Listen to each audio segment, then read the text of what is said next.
We are incredibly honored to introduce our keynote presenter, Chris French, to help us frame the issue from a national perspective. Chris currently serves as Deputy Chief of the National Forest System for the U.S. Forest Service. He is responsible for service delivery programs across 193 million acres of national forests and grasslands in 44 states and territories that make up the National Forest System. So joining us virtually, we have Deputy Chief Chris French.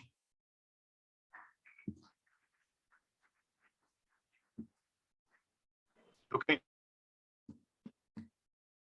And make sure that you can hear me okay.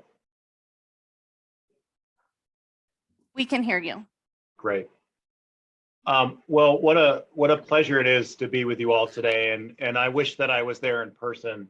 One of the things I think we've learned in the last couple of years is that our ability to come in and talk with folks and work with folks is really expanded by being able to say yes to things like sitting down and talking with Club 20 today, even though we can't accommodate that in our travel schedule. So I really appreciate the ability to come in virtually and talk with all of you today and about what I think is probably the most critical topic that we can be talking about right now.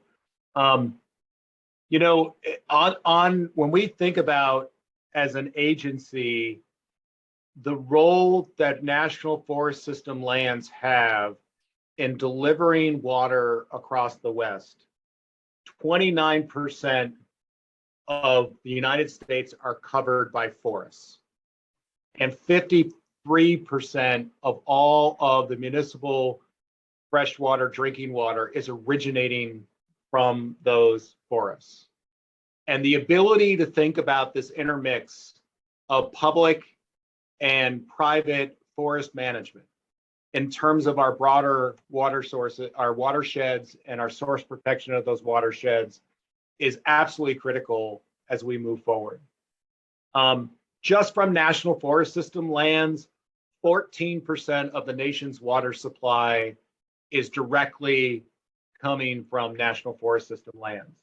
And that it directly serves almost 33% of all the water in the West that is for municipal drinking supplies are serviced by watersheds that are directly coming off of National Forest System lands.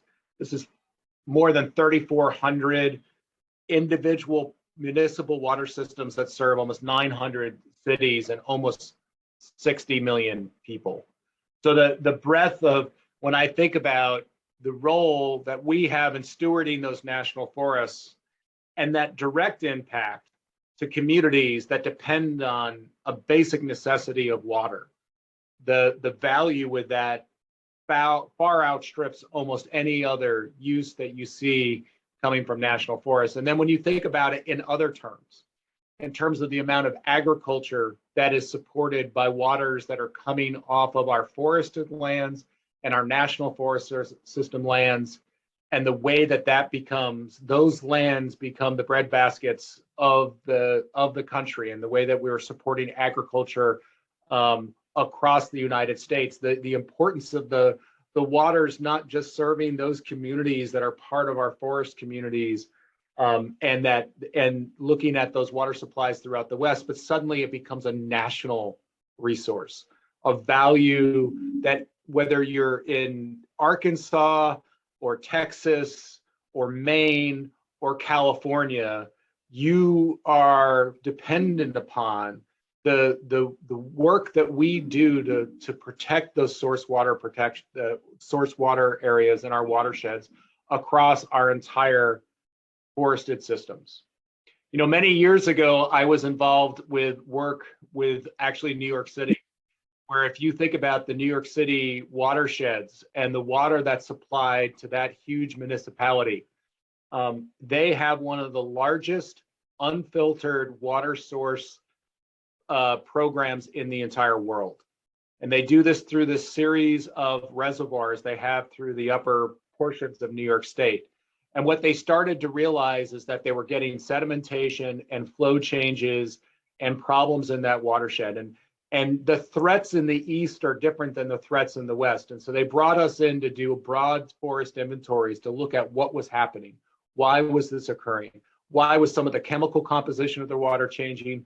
Why was the turbidity of their water changing? What needed to be done?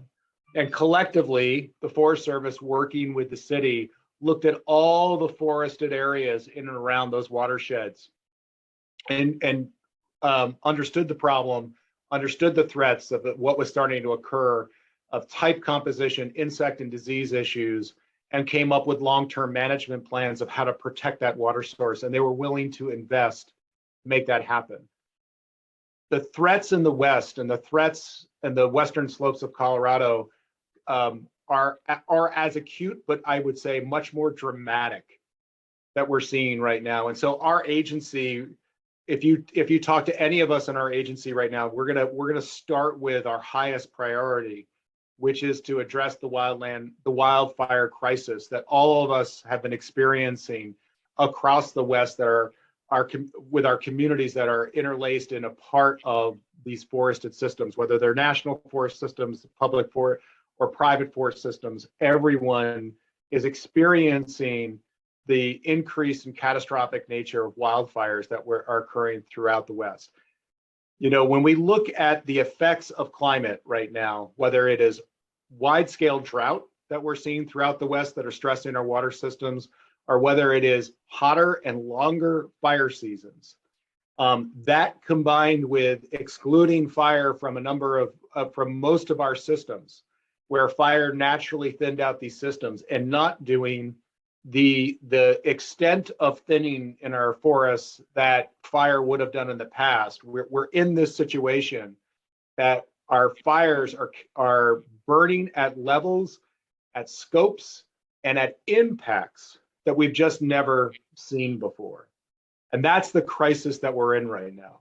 And so the Forest Service, along with our other federal partners and our state partners and working with communities, recognizes that we have to increase the amount of work we're doing to protect our forests, to thin them, to reintroduce fire in places, to maintain them, to essentially create broader resiliency across these forests in order to protect communities. And when we talk about protecting communities, it's not just the immediate threat of fire, where we're losing homes and losing infrastructure, but it's that upstream.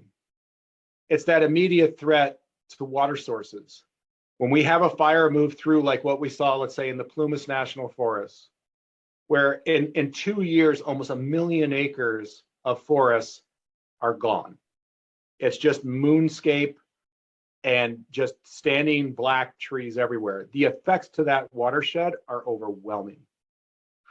And so when we talk about the crisis that we're working through right now and the focus that we have, and we talk about protecting communities, we're defining that and thinking about that, not just in those immediate threats that I talked about, but about water source protection.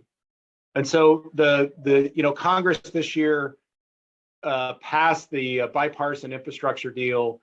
And within that, of the pieces that came to the Forest Service, there is this down payment that allows us to significantly increase the work that we're doing across our landscapes. And the agency is responding to that. We're just starting to see some of those resources coming into the agency, and across the board, we've given our managers, our forest supervisors, and our regional foresters the ability to increase staffing and capacity to do more work. The first thing we did was we looked at hiring more contracting officers or grants and agreement specialists so that we could leverage private industry and leverage our partners, including communities, to do work alongside of us. So as the money was coming in, it wasn't just us doing the work, but we're doing that work with others. We've been also going through and identifying high priority landscapes where we can see that the threats from wildfire are most acute in terms of their threats to communities, and recognizing that we need to go in and treat those acres, and they're not going to be the cheapest acres, they're not going to be the simplest acres, but they are the most important ones right now. And that if we don't make a shift and change there, that we're not going to address this crisis across the country. Our scientists are showing us right now that if you look at all the acres across the system that are at risk to high wildland fire activity, that 20% of them, and even less than that, it's actually somewhere between 10 and 20%, are driving 80% of the risk to communities. And that gives us a place to start. It gives us a place to actually start to focus in, whether they're the more complicated or most expensive acres, but starting to identify, saying, if you're going to change what's going on, here's where you start doing that. In addition to that, and complementary to that, we are also completely focused on those pieces of watershed health and water source protection that both we got funded for, but also that we need to address, that gives that broader strategy. Those are the two pillars that we're focused on right now. It's focusing on people and their homes and protection of communities and the services that they derive off of national forests, and most importantly, water, and how that feeds communities. And those are our focus of how to protect them. And we know what needs to be done. And I hope in this summit that you all are having here today, that this is the talk. I mean, this is the focus of where it is. We know that when you look at any given area, and what we've done is we've looked at the way fire behaves in our forested systems and put them into these bundles of about 250,000 acres to look at how do you treat that area to create a change in fire behavior. And there's a couple things we know is that you have to treat about 40% of any given area to actually change an outcome of what fire is doing on that landscape. And it has to be structured in a way that reduces wildland fire. And what that leads me to the next biggest point, and why I think a conversation like today is so important, is that we know that, and to really change things, it's not just the work that you do on federal lands and forest lands, but it is looking at that matrix. It is looking at forested systems that are crossing multiple jurisdictional boundaries. And this is where we desperately need help and partnership and community with you, because it's in those places where we're creating complementary sets of actions, whether it's thinning national forest system lands and figuring out what to do with that material collaboratively, whether it's looking at private land ownership and creating incentives for them to make their forests more resilient in the broader landscape for fire, whether it's working in communities to help harden those communities to live with fire that's coming from some of these forested systems, or whether it's the broader scale impacts that you have to a watershed from forest resiliency, where you're trying to protect them from wildfires, or other impacts, let's say, from not having proper road crossings for water and things such as that. It's that looking at that watershed holistically, and as a community, thinking about both the actions that a community alongside the federal government can do to protect those water sources. That, to me, is the key place that we need to be in right now. This is not going to be easy, and it's not something that we're going to be able to change immediately overnight. I mean, that's the realism that I see right now, is that Congress gave us funding, significant, the highest funding we've had in years to address this. But we know, and you're going to hear us use the word, it's a down payment. When we really look at the true costs of what it's going to take to do this, you know, what we've been funded at maybe covers the first fifth of work that we need to do. And so I think our work together to leverage that money and have it have the broadest impact is important, one. And two, continuing to make sure that our political leadership in Congress and through the advocacy of our counties and our communities are expressing the need for us to continue to do this work at a scale that's large enough to impact the entire West. I think that is the critical space that we find ourselves in next. Like I said, as an agency, we are prioritizing our hiring to meet that. We are quickly moving out and driving some of this initial set of money into the highest priority areas, and we're using our base type money that we get from Congress to maintain and do other work that is across the board. I think we can make. I think we could actually make a change. You know, sometimes I get into these spaces and And I've been in front of other scientists, and I've been in front of other groups that will say, you know, the problem is so widespread, and there's been not enough done in the past to actually address it, that we're past some sort of tipping point, and that we can't change where we're at, and that any of these actions we're doing won't actually make a difference. And I think it's just wrong. I actually think we're in an opportunity that we haven't had before to really do things at a scale to actually change things. And if we're able to treat one watershed where we're reducing the risk of fire to that watershed, and that means that there's a dependable, reliable source, municipal water source to a community of 150 to 10,000, we've made a difference. If we're able to work at landscapes at scales that reduce wildland fire risk, that are protecting homes from that community of 50 people to 10,000 people, then we've made a difference. Do I think we can do the entire problem across the West right now with the resources we have? No, but I do think that we have an amazing set of resources right now where we can make the difference, one community, one life at a time, and try to hit those acres where we really can make a difference. I look forward to the conversations you're going to have, the ideas that you have of where you're going, and I hope that we can work in partnership towards those. So thank you for inviting me to be in with you this morning. I know they wanted me to leave some time for some conversation, and so I appreciate the time to do that today, and I'm open to any questions that you may have. Thank you, Deputy French. Do we have questions? We have microphones running around. Mary Jo, it looks like the first question comes from Chris Treese. Thank you, Deputy Chief. Appreciate you being with us this morning. Chris Treese, I live in Glenwood Springs. I'm on the Club 20 board. Appreciate your comments, your encouragement, but I'm wondering specifically what advice you have for all of us in this room, how we get our priority watersheds onto USDA's priority list. Well, thank you, Chris, for the question.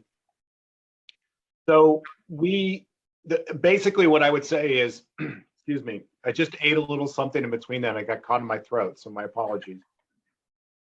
The first thing to do is to work with your local forest, and for them to be working with the region to make sure that those watersheds and the threats to those watersheds are clearly defined.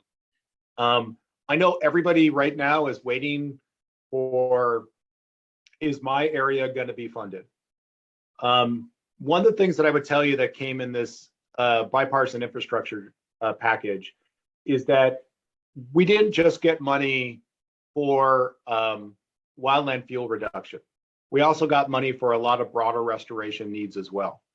Watershed restoration needs, aquatic passage needs, things like that. That time frame of that work is actually running a little bit behind the broader wildland fuels space. And so you're in a good space right now to be communicating with your forests and regions about the priorities that you see in your watersheds and the collective work that we can be doing. And one of the things that scores for us, and we look at places to drive money towards, is where there is good partnership, where there is essentially an integrated approach between a community and a forest, and that there is other funding that's being associated with it, drives the dollars further, whether that's coming through conservation finance, let's say, or through a utility, or whether through a bond, or whether it's through just appropriated dollars that a community is putting forward, or other partnerships. Those all add to, we look to leverage those sorts of funds in that way. I bring this up only because a lot of those broader restoration dollars that we're looking at for watersheds, we're really more looking at a fiscal year 23 strategy for that. So basically October on, and probably not for this year. We really did focus just purely on the wildland fire community side of things in this initial tranche that we'll be putting out to the regions in the next weeks. But then that broader watershed comes later. So I think that gives you space and opportunity to work with your forest and communicate up to the region. I hope that answers your question, Chris. Thank you. Next question. Deputy French, this is Tom Jankowski. I'm Garfield County Commissioner, Garfield County, Colorado. And my question is on executive action by the President of the United States called 30 by 30, which is to preserve 30% of the lands in the United States by the year 2030. And we are really confused on what the term conserve means, first of all, but have you had any direction from the administration on how to implement that executive order? Yeah, so thank you for the question. Did you say it was Tom? Tom. Yeah, thank you, Tom. Yeah, we've gotten some direction, Tom. So, I mean, it's now called the America the Beautiful Plan. And they are still working on what that definition of conservation is. And we've been giving a lot of input into that, and I'll share with you that. A lot of what they focused on right now is for us to think about how we're working with communities to develop more green spaces, more recreation sites, things like that, and access. But I think on the broader piece about defining conservation, our input is that, you know, any lands that are being managed, whether it's through a multiple use lens or through a preservation lens, you know, that's what we manage in the Forest Service, is everything from preserving landscapes through wilderness to natural resource use through multiple use, right? Our thinking is as long as all of those are part of a broader sustainable plan, and for us that's under the National Forest Management Act, the way we have to manage these uses in a way that sustains these landscapes and conserves these landscapes over time, that meets that conservation. So it's from working lands to preserving lands. Our input is that all of that is included in conservation. Thank you. Next question. Thank you for being with us here today, Chris. I'm Tim Kylo. I'm the resource forester for Montrose Forest Products, a sawmill here in the Western Slope. My question is, what do we do? And I'm curious, do you guys have a feel at the region or forest level or national level on these massive wildfires? What percentage of that is roadless or wilderness? Those are areas that we cannot manage. So here we are, say on the Geomug, I believe we're close to 3 million acres total. Of that, only 900 and some thousand acres are considered suitable, which is not even a third. So to get to your 40%, is there opportunities legislatively to access these roadless areas, which do need treatment as well? Okay, good question. So you can do treatments in roadless areas.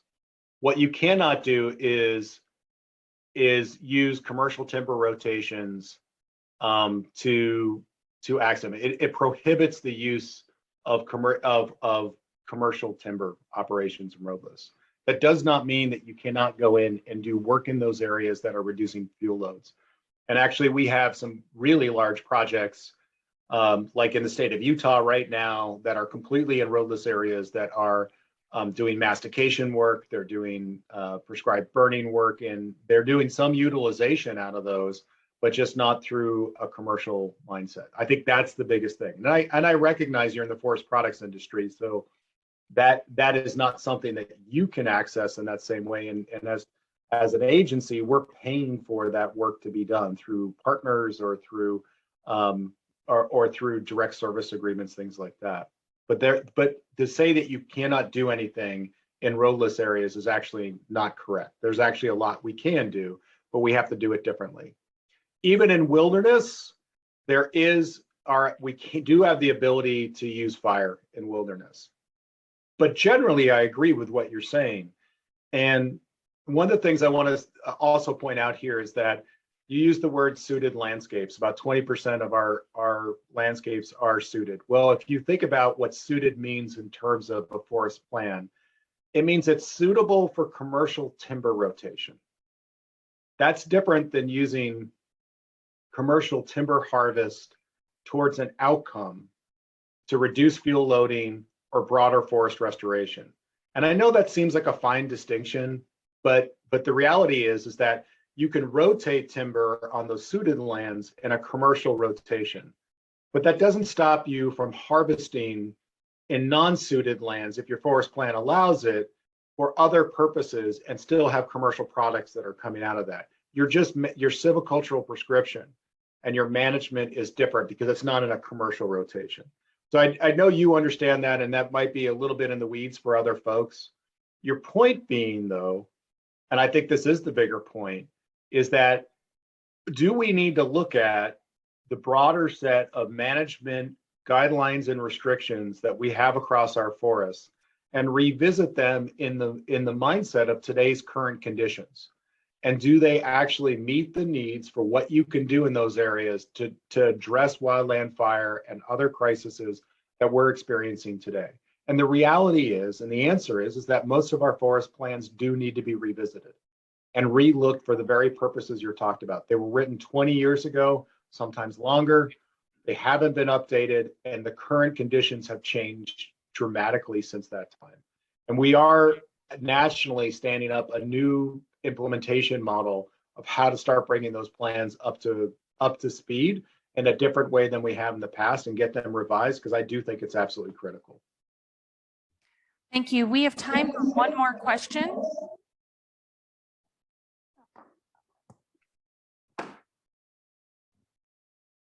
Good morning. My name's Janie Van Winkle. I'm a permittee on the Uncompahgre National Forest. We're beef producers here in Mesa County. You mentioned looking at this problem from a holistic viewpoint for our communities. Every cow in Mesa County contributes $600 to $800 to our economy, according to CSU Extension. My question is, what role do you see grazing playing in active forest management in this issue regarding wildfire? So first of all, I want to say thank you for what you do. You know, our producers that are a part of our landscapes are critical to feeding this country. And I'm very proud of our ability to create the space where you're able to produce food for this country in a way that that we need. I also recognize the challenges at times that our administration and when I say administration, our permit administration and our working with our permittees can be at times, and we're trying to invest in there and create more capacity to work with you. To your question directly, it's really important. We know that in certain places, targeted grazing, like for chaparral systems in the West, can be pretty effective in maintaining areas once we've reduced fuel. We also know if we reduce finer fuels on the ground in grazed areas, that can limit fire spread in ways that they haven't in the past. And so I see it as an important piece and tool if it's done within the broader confines of maintaining good functional ecosystems that are grazed appropriately. Thank you, Deputy Chief. Do you have any concluding remarks before we have you go on your way this morning? I would just leave it with this. I think that the issues that are in front of us right now, especially those in the West, this long-term drought that we've been seeing and the impacts that it has, the effects that we're seeing of insect and disease taking out entire forested stands that are essentially overstocked and are susceptible to that, and then wildfire. That there's more that all of us have in common to work towards to fix these issues than I think than there is differences. And the more that we collectively can talk about those and focus on those and come up with solutions together, I do think there's this great opportunity in front of us right now to make a difference and make a change. And I hope that working together and in partnership, we can make that change. I appreciate the time today, and good luck with the rest of the summit. Thank you. Thank you so much for joining us.